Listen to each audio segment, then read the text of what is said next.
Thank you, Madam Speaker. I would like all members to join me in recognizing October 4th as Missing and Murdered Indigenous Women and Girls Honoring and Awareness Day. Manitoba is the first region in Canada to officially recognize this day. Indigenous women and girls in Manitoba and Canada are disproportionately affected by all forms of violence. Although Indigenous women make up 4% of Canada's female population, 16% of all women murdered in Canada between 1980 and 2012 were Indigenous. Statistics Canada reports that from 2001 to 2014, homicide rates for Indigenous women were 6 times higher than homicides involving non-Indigenous women. According to the Native Women's Association of Canada, in 2010, Manitoba had the 3rd highest number of cases of missing and murdered Indigenous women in all of Canada.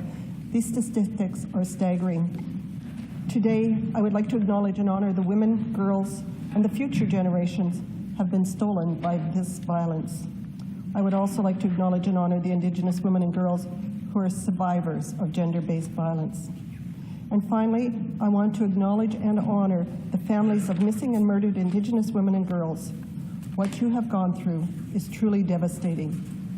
It's important that we remember the legacies of all these women. I urge all Manitobans to take the time to do this today, to honor these women and their families by reading their stories and by saying their names out loud. I also encourage Manitobans to attend a vigil hosted in your community. If there isn't one, perhaps next year, you could help organize it. Our government is proud to support various community and family-led vigils and events. We know that the process of healing must be community-driven, and we know that we have a role to play in addressing this injustice. Finally, I want to say thank you to the families for your hard work advocating on behalf of your loved ones. Your courage and your persistence resulted in the launch of the National Inquiry in 2016. This week, the Commissioners are in Winnipeg to discuss family and child welfare within the community. I hope that the recommendations that result from these discussions will be of value to family members, survivors, and all the communities involved.